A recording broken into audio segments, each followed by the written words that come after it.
NBA playoff history, there have been 256 instances of a team taking a 3-1 lead over another at a best-of-7 series. Only 13 times in all those series has the team down 3-1 come back, and the Nuggets have now just done it twice in consecutive series.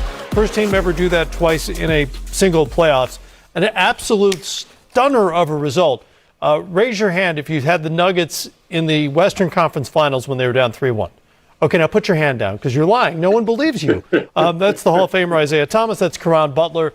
I'm Matt Weiner. I don't know how to explain this. The Nuggets outscored the Clippers by 64 points over the last 3 second halves. They were down double digits in each, and somehow, Zeke, they're moving on. And the Clippers, this super team with incredible depth that a lot of us, myself included, picked to reach the NBA Finals going back to last summer, they're done. They're out of the bubble, headed home.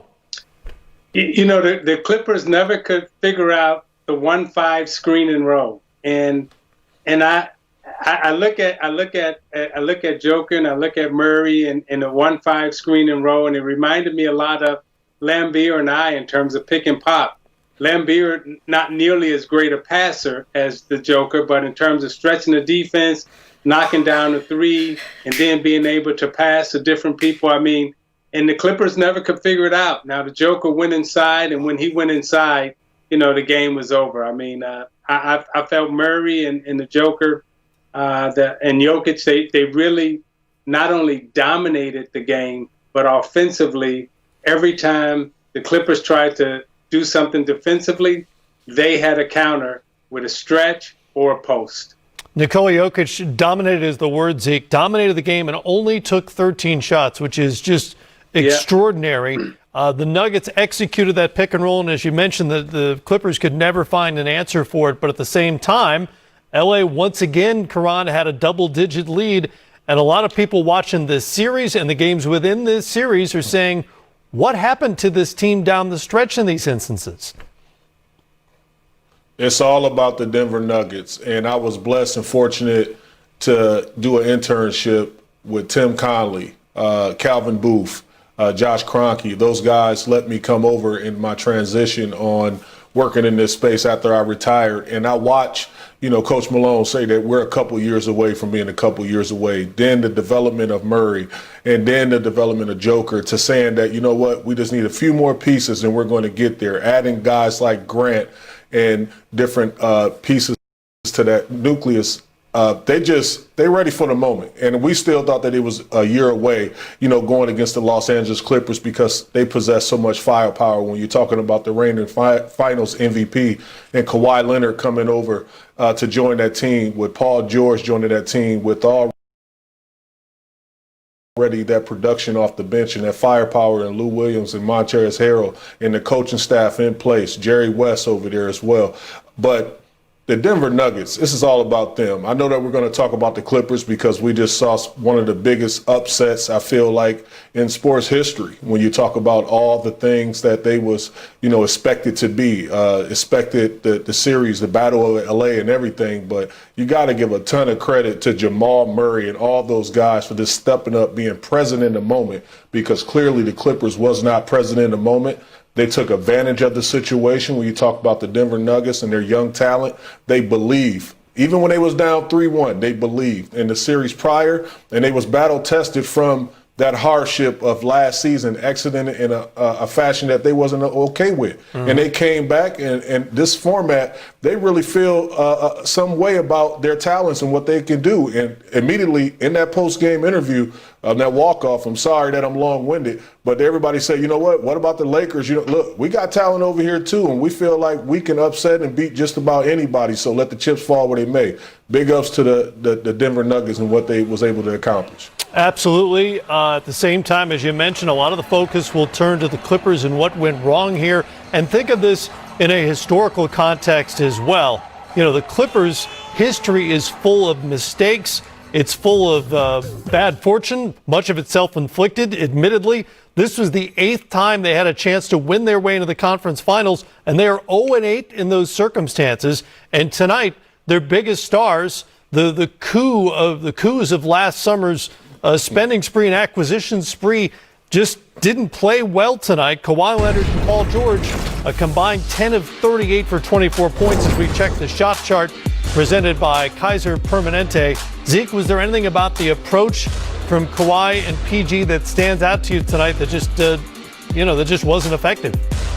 When you look at the shot chart, I mean, really, it came down to them being a jump shooting team, and they had no ball penetration. They couldn't get to the basket. They couldn't find a way to break Denver's stranglehold defensively. These mid-range shots are all challenge shots, and when you challenge a shot, a challenge shot is made 22 to 23% of the time. And every shot that they took, even though they were mid-range shots, all these shots are being challenged. There was nothing free. There was nothing easy. And when they did get easy looks, they weren't able to knock them down. I mean, and the Joker, this is a problem. And this is what Shaq and all the big men have been talking about for the last couple of years. When the big man really comes to play and he shows up in the post, a big man is capable of dominating the game inside the paint with his size and with his passing ability when you have to come back and double team. And Jokic only took 13 shots, but they had to double team him every time he touched the ball in the paint because he was dominant. And thus he was able to pass and get open shots for everyone.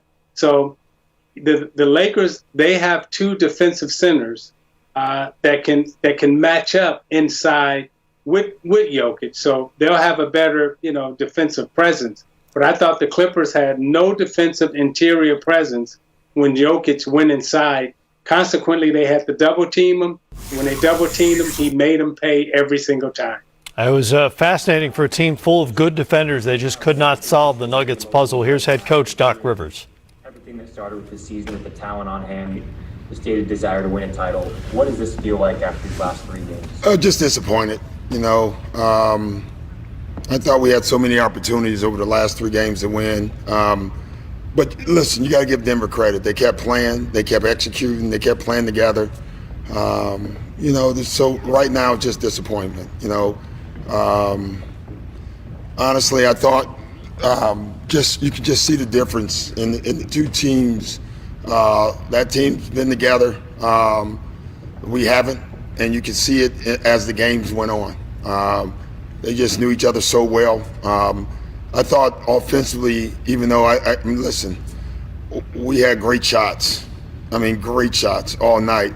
I still didn't think we trusted. We did at the beginning of the game. We did coming out of the third quarter. We got a 7-point lead. But right when they put pressure on us, honestly, I just thought we didn't come through. Thanks, Doc.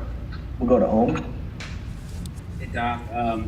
This team never was able to reach its full potential. How good did you think this team could have been? And did the expectations, were they ever too heavy for this team? No, we didn't meet them.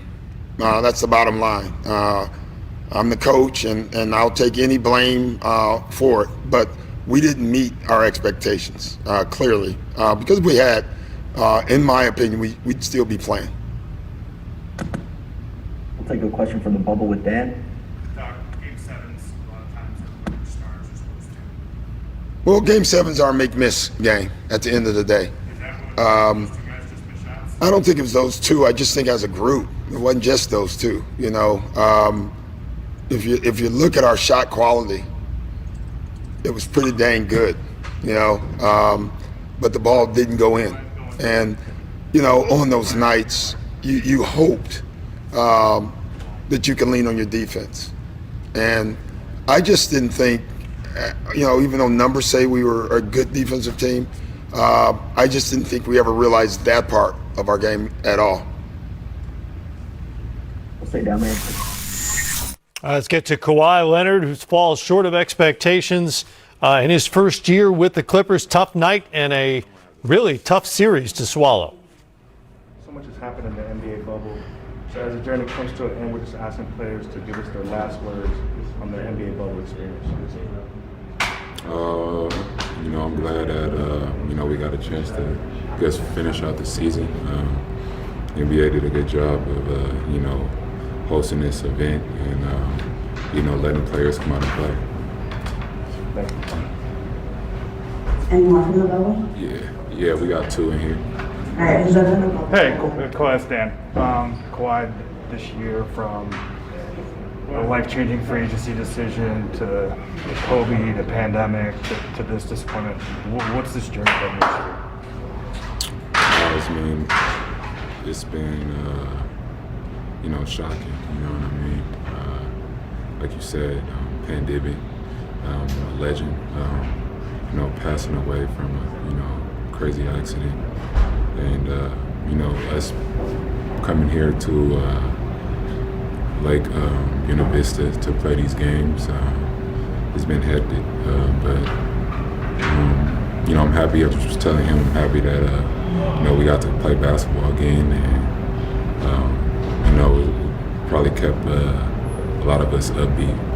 There was obviously a lot of reasons to be down, things happening in the world. I know when play stopped, there were some questions about whether or not you guys wanted to keep going. Mentally, do you think you guys ended up being all in and having everything? For sure. Well, everybody wanted to play. Once you put on that jersey, it's no thinking back at all. It's time to, lace them up. What's next for this team? Just got to build some chemistry. Got to get smarter. We pieced up the team together. We were close. Denver's great. We shot ourselves in the foot the last 3 games. The last 3 games were pretty much a mirror. Us coming in and, not able to score the ball in the 3rd or the 4th quarter. And, tonight was just a mirror of it. Those are the things that, you got to learn and grow from. And, Denver did an amazing job. The coach did a great job. When a team is playing us a certain way, trying to get the ball in my hands or packing the paint, we got to know what to do. And we can't panic if, we're not making shots, if I'm not making shots. That's the things we gotta get smart at. Even being, double digits, second half, just learning lessons. Just gotta get smart. Hey Kawhi, this team that was never able to reach its full potential, how do you view this season after people thought you guys were title contenders, and what needs to happen? What needs to be added to this team that might be missing? I don't know right now. You know what I mean? I'm not going to say that. But like I was just telling, like I was just saying, just being smarter, just knowing us being able to, know what to do in situations when guys are playing in certain ways, and just seeing how we could get some execution down the stretch, guys knowing exactly where they need to be in crunch time or in situations where we can't put the ball in the hole. Those are the big things. That's what championship teams have. They have a chemistry of how to get out the hole when they're in it, and they know exactly what to do when a team is throwing different scenarios at you. Next, we'll go to the question in the bubble. Yeah, Kawhi, people are going to take over this team, the way it finished. Externally, how will you guys look back and pick over what went wrong and why you didn't get to where you wanted to? Like I was just telling him, I think the last 3 games pretty much mirrored each other. Good first half, then we'll come in and probably score in the 3rd and not score in the 4th, or vice versa. Not scoring in the 3rd or try to make a comeback in the 4th. And, with a team like Denver, you can't do that. They've been together, for a while. They know the ins and outs. If, we're playing the best player this way, then they're going to do this and that. So, those are the things that you need in order to get over that hump. And, we wasn't able to do it. Was the fact that you guys haven't been together, you think that what was missing in those 4 quarters when you needed to be able to turn it over? I mean, you could say that, but I mean, we were right there. Like I said, there's no excuses. We should have finished it off. Like I said, the last 3 games pretty much mirrored each other. Next, we're going to go to Tomer. Hey, Kawhi, how do you view this season? Obviously, you guys have high expectations. And second part is, why was it so hard for you guys to find a consistent third scorer when the depth of this team was something crazy coming into the year? Like I was saying, you know, we just couldn't make no shots. I feel like we got some good looks.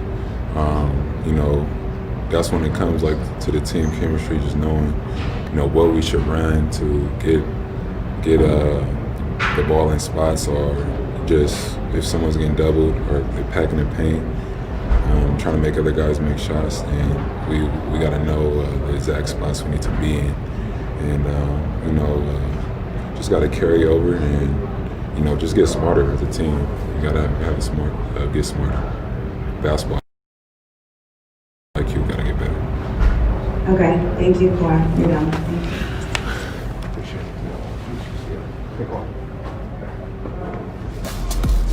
you. Even-keeled Kawhi Leonard, as always, reflecting on an opportunity lost as the Nuggets are back in the Western Conference Finals for the first time in 11 years. More of our post-game coverage amid that raucous celebration coming up.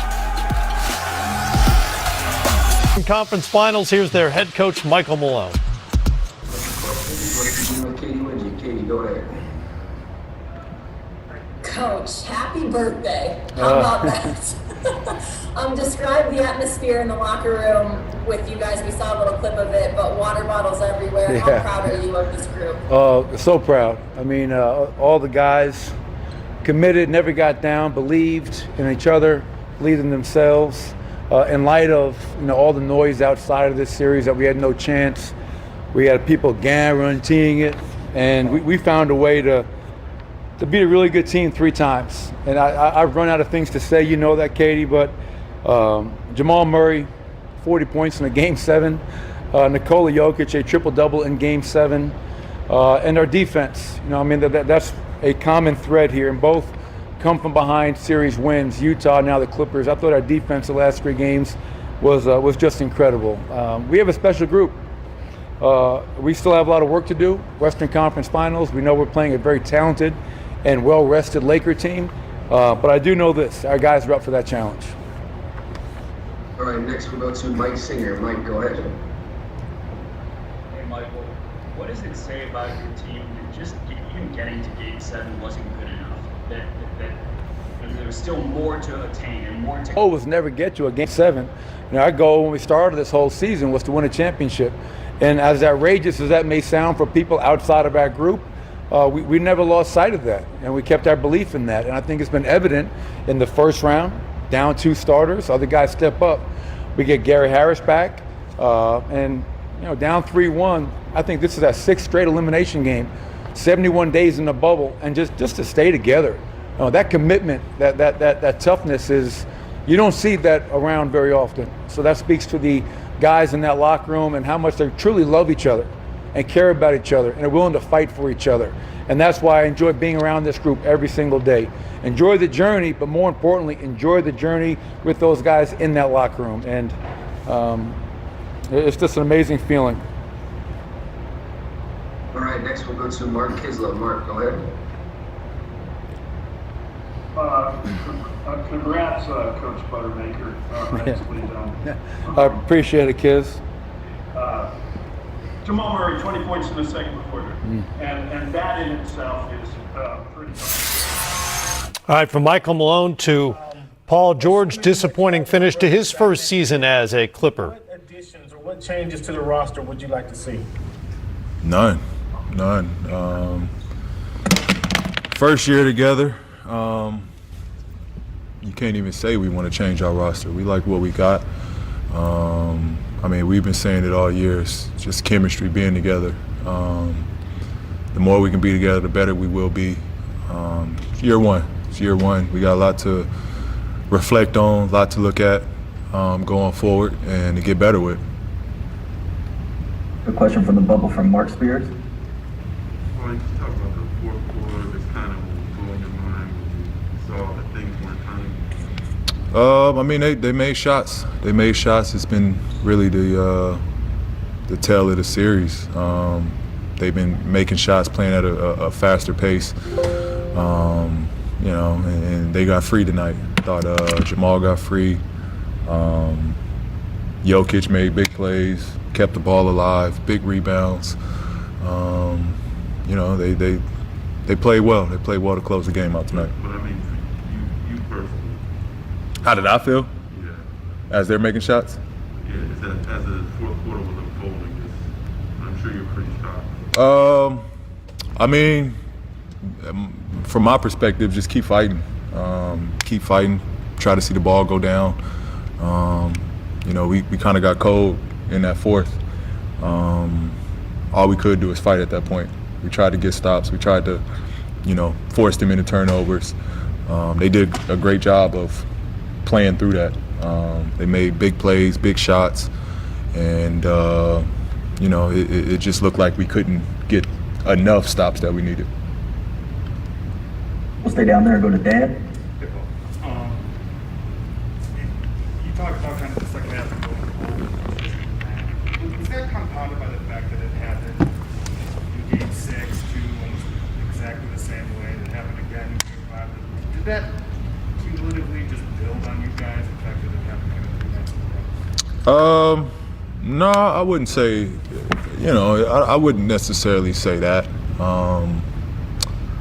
We get the same looks. We've been getting the same shots that we've been getting in the first halves of all those games. We just, as a squad, just went cold. And on the other side of that, they kept just running their stuff. They kept running it with pace, with speed, and getting the looks they want to get. You know, for them, they're missing those shots in the first half. We're making ours in the first half, and it's complete opposite in the second half of each of those games. So I don't think the previous games were wearing on us. Again, we knew we had to win this. It's Game 7. We just went cold as a team. How's that going to sit with you? I mean, who knows when next season's going to start, knowing that you guys had double-digit leads 3 times?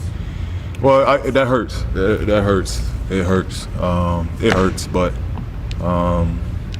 together, first run together. Of course, we wanted to win this, but we've been very optimistic about us being together and building something going down the road. Go to Ohm. Almost since like you and Kawhi teamed up, all anybody wanted to talk about was how the Lakers and Clippers were the 2 title favorites, and it almost happened. At any point, though, did you guys feel like, you know, maybe this was going to happen, or felt the pressure to make that happen? And also, how would you assess your first season with Kawhi?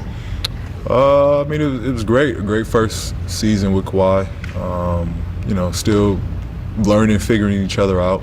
But I thought we had a great year playing off each other. We can only improve off that. But I mean, it's pressure you want. It's pressure you want. You want that pressure. First time I've been on a team and been considered and not be considered the underdog. So it was different, but you want that pressure as a competitor, as a guy that want to compete. You want that pressure. Fact of the matter is, we didn't make it to where we wanted to get to. Tip our hats off to Denver. They played great. And again, all we got to do is look forward to the next one. Question from Jonathan down the bubble.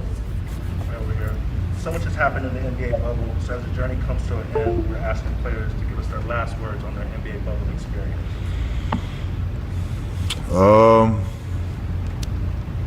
Not really sure. Next question. We'll go to Miriam. Hey, Paul. Thanks for all your help this year. Wanted to. Lou mentioned that you guys had a quick conversation as a team. I'm looking forward. Can you talk about that? Like, what do you guys tell each other after this experience? After the game? Yeah. I mean, we just, you know, stayed positive about it. You know, we stayed positive about it. Again, we tipped our hats off to the opponents. They played good down the stretch. but it hurt as a group. It's not the outcome that we wanted, but we stayed together regardless. We talked it out. We stayed together in the locker room, and again, we kind of knew what this was. It's a team that's we're looking for the long run, and keep saying it. All we got from here is to be positive going forward on what we can be, and the team in the future. That's all we have right now, and we're just positive and optimistic about it. Got time for a couple more. We'll go to Andrew. Hey, PG. Lou was saying that, this season the chemistry wasn't able to reach its full potential. I'm talking about changing roles, and obviously the long break off didn't help. I guess what kept it, you feel like, from reaching its full potential this year, and how would you like to see that change going into next year? I think just adversity. A lot of adversity we dealt with, rightfully so. Guys had to, go home for, rightful reasons, and we just missed a lot of time being together with injuries in the regular season and inside the bubble. So we didn't get much time to be together. This was the longest stretch I think that we have played together, but it just wasn't enough. And I think in this series it showed. Denver's a team that been playing together for a long time. When things got rough, when they needed this or needed that, they just know each other. They've been on a string for so long, and I think it showed. And we'll take one final question from Gary down in the bubble. Ever since that July night that Kawhi signed and Clippers traded for you, the championship talk, were expectations just too high considering all the new guys, all the guys with the systems? Was it just too much, but you guys had to kind of take it on because that was the expectations? Yeah, I mean, again, it's obvious pressure, to live up to the title expectations. But as a player, I mean, you want that. Like, you want that. Again, it's the first time I've been in that situation where we're expected to win. But it is what it is. It's no cop out. Fact of the matter is we didn't live up to that expectation. But I think internally we've always felt this is not a championship or bust year for us. We can only get better the longer we stay together and the more we're around each other. The more chemistry for this group, the better. I think that's really the tell of the tape of the season. We just didn't have enough time together. Thanks, P. Have a good night. Appreciate it. Clippers come up short, shockingly so, after leading this series 3-1. Of course, you know the story of how this team came together last summer, bringing in Kawhi Leonard, signed as a free agent, and then in a blockbuster deal picked up Paul George in a trade with Oklahoma City that sent Shai Gilgeous-Alexander and 5 future first-round picks to OKC. Montrezl Harrell won the 6th Man of the Year. They were second in the league in scoring and one of only 2 teams top 5 in offensive and defensive efficiency. All that stuff's great, guys, but when it came down to it, they could not hold leads late in the series. 3 straight games when they had chances to eliminate the Denver Nuggets. Karan, you've heard this theme from some of the guys about the lack of continuity because of injuries, and that was true throughout the season. They hadn't played that many games when everybody was healthy. Is it a chemistry issue that you saw rear its head late in these games when they couldn't hold those leads, or was it something else in your mind that forced the Clippers to head home tonight rather than after a series with the Lakers?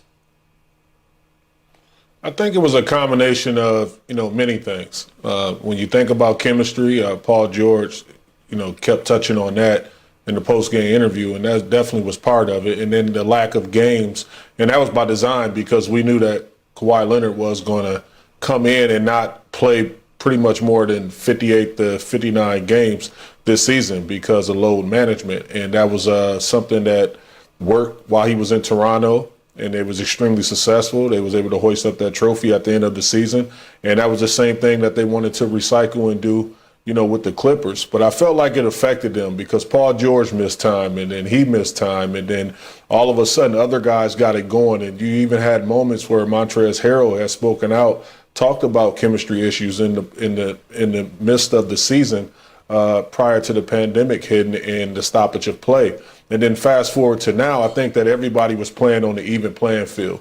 All teams were lacking chemistry, and they was just trying to get back to it. When you look at the Lakers, the team just across the hall, they had pieces and moving pieces and things like that. Anthony Davis trying to coexist with LeBron James. Everybody had their own battle within, but other teams prevailed and found a way to just make it work. And another thing that haven't been touched on is just the Nuggets starters. They outscored the Clippers team 90-89. Let that resonate. Let that set in for a second. Just the starters alone outscored the entire Clippers team today. So when you talk about just being present and in the moment, they was ready. And this was a deep Clipper team. We talked about that for much of the season, how deep they were going into the season, how much deeper they got. Bringing in Marcus Morris and bringing in Reggie Jackson back in February, and still they come up short.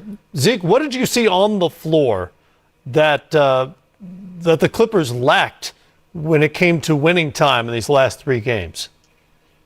I thought they lacked a sense of urgency to win a championship. And when you're talking about winning a championship, there's only a small window of opportunity that you get to really go after it and chase it and win it.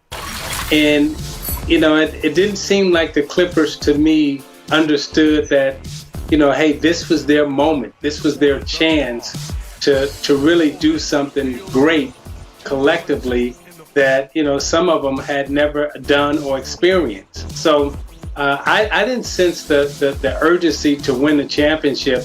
There was urgency to win a game, but to win a championship, to really put it all on the line and say, hey, we're collectively going for it. I didn't sense that. Now I just heard Paul George say, hey, there's next year, we just got together. There's more time. Again, that window of opportunity closes, and it closes quick, because you never see that next team that's on the rise. And a couple of years ago, when it was Lob City, we didn't see the Golden State Warriors coming. And all of a sudden, they were there, and Lob City was over. Now we're looking at this Clipper team, and we knew the Nuggets were good. But when it's head-to-head matchup now, and the Nuggets now all of a sudden here, now that window of opportunity that you have for the Clippers in terms of a sense of urgency to win the championship, the question is now, is that window closed? I mean, when you look at Leonard, he's got to opt out next year. He's not in it for the long run. You look at they're going to lose. They possibly could lose Harrell this year. They could possibly lose Morris this year. So whatever team they're thinking about having coming back next year, it could be different. So this was their year. This was that sense of urgency to win a championship. Not just a game, not just a playoff round, but to really go for it and say, okay, we're all in. And I didn't see that in this closeout Game 7. Yeah, I'm with you. And there are always, X's and O's things that come into play and rotations and all that stuff. But I remember saying 2 games ago back in Game 5 that there was kind of a too cool for school vibe about this Clipper team. And maybe some roster in terms of talent, I get that, but just the absence of fire. And I hate to go back to that, but it just never felt like that was there with this club over the last couple of games. And now they're headed back to Los Angeles. Yeah, go ahead. Matt, I always felt like, when, every year that I played in the NBA, I always felt it was championship or bust. I never felt like making the playoffs was a good thing. And it was always, if my team didn't win the championship, I felt like my season was an absolute failure. And that's how I felt personally, until I absolutely won one and then won 2. But other than that, I always felt like it was a failure. I never felt like, oh, making the playoffs, we did a good job, and next year would come. And I just don't. I don't know if the championship these days has been devalued so much that a lot of players, I don't know if they feel like, they got to win the championship to feel successful or to feel gratified or to have their career gratified. I just know, me personally, had I not won an NBA championship, I would have felt like my NBA career was a waste because I didn't win it. Yeah, I don't know why a championship would be devalued. There's still only one team that gets to walk away a winner. Yeah, OG, you touched on it too. You said win or bust. And I think in the soundbite in the postgame interview with Paul George, he said he didn't feel like it was a championship or bust or win it all or bust situation. And I think that was that's a huge part of the problem. When you're not playing with that urgency and desperation, what you're talking about. The Los Angeles Clippers was favored to win the championship. Not, to be there or one of the top 3 teams or contenders. They was favored to win a championship with the addition of Paul George, Kawhi Leonard, having Ty Lue on the sideline, Sam Cassell, they have 3 coaches over there, head coaches and great coaches, and did a remarkable job. But the players it was just lack of engagement and numerous times. And they went stretches where they just wasn't there mentally. And you just cannot have that if you're trying to get over that hurdle to win a championship. Yeah, agreed. Somehow they were less than the sum of their parts, certainly in this series. And the Clippers are done. The Nuggets win it, and they're moving forward. We'll hear from their 2 stars when we come back.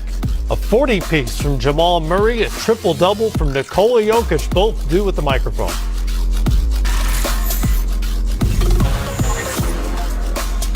Jamal Murray's good. If you get him, you may get to the conference finals. He had 40 tonight in Game 7. Coming back for the second time, and what it was like when you started to sense that you guys were in control of this game. We sensed it early, and we dropped Game 3. We just came with the right energy. We knew, we had them against the wall, and they weren't shooting well, and we just knew we got the looks we wanted in the first half that didn't drop. And we just made them the second. We just continue to play through it like we always have this series and in this playoffs, and paid off. So it's fun to silence everybody that's talking about us, talking negative about us, and we're just gonna keep moving on from here. All right, next we'll go to Kendra Andrews. Kendra, go ahead. Hey Jamal, in you and Nikola's post-game interview with Rachel out on the court, Nikola was saying how he's going to remember this team and that this is a special group. Even before, coming to the bubble and what you guys have accomplished in these 2 playoff series so far, what just makes this group so special? What will you remember most about all these players you've been playing with for now about 4 years? We built it from the ground up. Somebody asked me today who's the second highest draft pick on our team. I had to think about it, and it was Noah. I think it was Noah, then Mike. We rebuilt this team from the ground up, and we've been through the trenches, and it's the hard work's paying off. That's all I can say. Everybody counts us out, and it's just fun to silence everybody. We love it, and that's what makes it so special when we play with no pressure and we go out there and just play free and trust each other, and it shows in our play and it shows in our energy and how we talk and how we celebrate and what we're down, how we react, and how we take action. And this was just another series where we got that done. All right, next we'll go to TJ McBride. TJ, go ahead. Hey Jamal, congrats on a huge win. I was curious if there was any kind of evolution throughout this playoff period for you and the team. That maybe you guys grew in a particular way, or if this is exactly who you guys have been, and you're just showing everybody exactly who you guys are. We've been showing it. We've been showing it. I don't know how else to say it. We've been showing it. And you got Shaq, you got Charles, you got, I think Zach Lowe's his name, I don't even know. Stephen A, all y'all better start giving this team some damn respect, because we put in the work and we got a resilient team, and we shouldn't have been down 3-1, but to come back from 3-1 against the Clippers, it was a big achievement. So it's fun just to change that narrative. Y'all can finally start changing the narrative and looking at us in a better light. All All right, next we'll go to Dave McMiniman. Dave, go ahead. Hey Jamal, congrats on the win. The Clippers were the Vegas favorites coming into the year. That's cool. The reigning Finals MVP, a championship head coach. How did you guys view them as an opponent? And obviously you were able to overcome a 3-1 deficit. So what gave you guys the belief to have success against that team in particular? No, a lot of people talk about us, but we just improved our argument. That's all I gotta say. That's how we feel. All right, next we'll go to Mark Kisla. Mark. Time for winning performance fueled by Gatorade. Another double-digit comeback for the Denver Nuggets and a triple-double for Nikola Jokic, just the 13th in Game 7 history. 16 points, 22 rebounds, and 13 assists for the Joker. We'll open up for questions. Let's begin with Mike Singer. Mike, go ahead. Nikola, kind of like last game, you rarely show emotion, but after the game, we saw you smiling, hugging your guys. We saw the water bottles in the locker room. How much fun was this comeback to create and to facilitate? I mean, it's just fun, the journey. 3-1 Utah, 3-1 Clippers. We come back. Like I said, I had a really, I wanted to say something before the game, like whatever we do, I'm gonna remember this team, but I didn't, because this is a really interesting team. We don't have a first pick. We don't have any kind of superstars. Everybody is working to get where they're at. So, and we just when we won a game, I felt just relief of we did it, So it was a good feeling. All right, next we'll go to Katie Wingy. Katie, go ahead. Nikola, you say you're going to remember this team. What is your favorite part of being a part of this group? What makes it so special? Not quitting, it's I don't know how we do it. I don't know what kind of start us off, but we are just kind of not accepting that someone is better than us. We are just trying. Like, if they can, of course, beat us, but they really need to beat us. They really need to play much better than us. Like today, I think hold that team to how many points? 90, 89, 95. How many points? 89. It's amazing, So the whole team effort was amazing. Rebounding was amazing. So just when we start playing for each other and you see the ball is flowing in defense, everybody's got everybody back. It's just it's really fun to be a part of that group of people. All right, next we'll go to Mark Kisla. Mark, go ahead. You've been through much of this journey with Jamal Murray. What do you love most about him? How important was he to you in this game? And is he like your basketball brother, or is that gone too far? I mean, yeah, he's a competitor. He's a really competitive guy. We as a duo went through everything. But I don't want to put this. It's not just me and Jamal. It's everybody. It's really everybody, and I'm so happy that everybody accept their roles and everybody accept who they are in the most important time in the season. So it's just it's not just me and him. It's not just me. It's not just him. It's not coach. It's everybody. It's Denver Nuggets. All right, next we'll go to Dave McMiniman. Dave, go ahead. Nikola, Michael mentioned that you guys have been down here, I think, 71 days together at this point. Was there a moment that you looked to where it shifted, where it was, let's come down here and be professionals, to let's come down here and really do something that we'll remember forever? I mean, when the ref throw the ball in the air and it's a tip off, you want to win every game, So you want to beat everybody. So yes, it's a lot. It's a lot of days. Yes, we miss everybody, our families. Yes, sometimes it's boring. Sometimes it's just too much. But when the ball is out there and we are playing, you always want to win the game.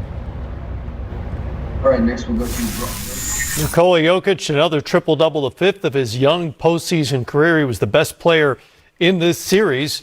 And the Nuggets move on to the NBA's Final Four, where, of course, once again, they figure to be heavy underdogs against the LA Lakers. So, Zeke, they've got them right where they want them. Not really. Because the Lakers, they have what we've all been talking about for, the last 9-10 years in terms of, LeBron James. This is his 17th year, but he's been to 8-9 straight finals. So he always is championship a bust for him. And I think it's championship a bust for the Lakers. And I think they'll come with that sense of urgency. But, give the Nuggets credit. But, they're running into a Laker juggernaut, and they will be the underdog. But the Nuggets are used to being an underdog in series, and they'll come out and they'll play well and they'll play hard. And the Lakers are the favorite, but I'd expect the Nuggets to really play well and show that they're a formidable team.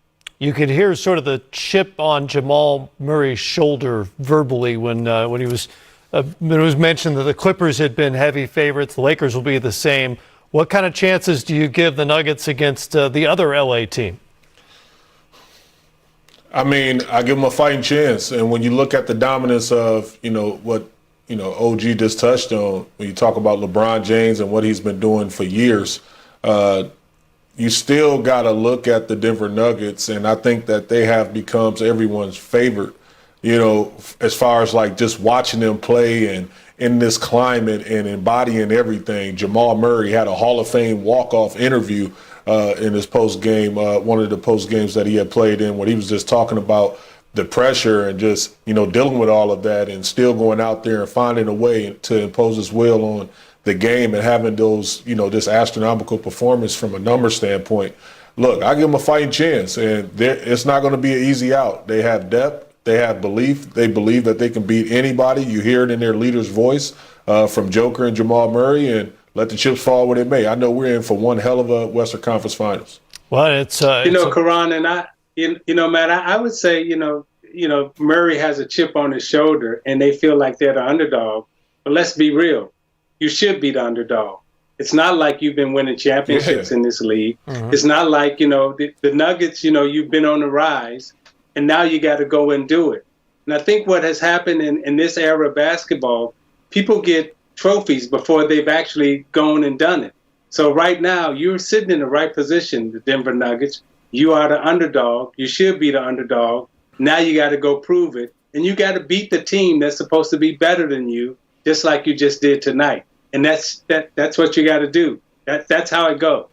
They'll take on the top seed in the West, the LA Lakers, starting with Game 1 of the Western Conference Finals on Friday night. And, of course, NBA TV will have post-game coverage of that, as we do after each and every playoff game. We are down to the Final Four in the NBA. The Nuggets stunned their way to the party, and they get to stick around in the bubble. For Zeke and Karan, I'm Matt. Thanks for watching, everybody. Respect.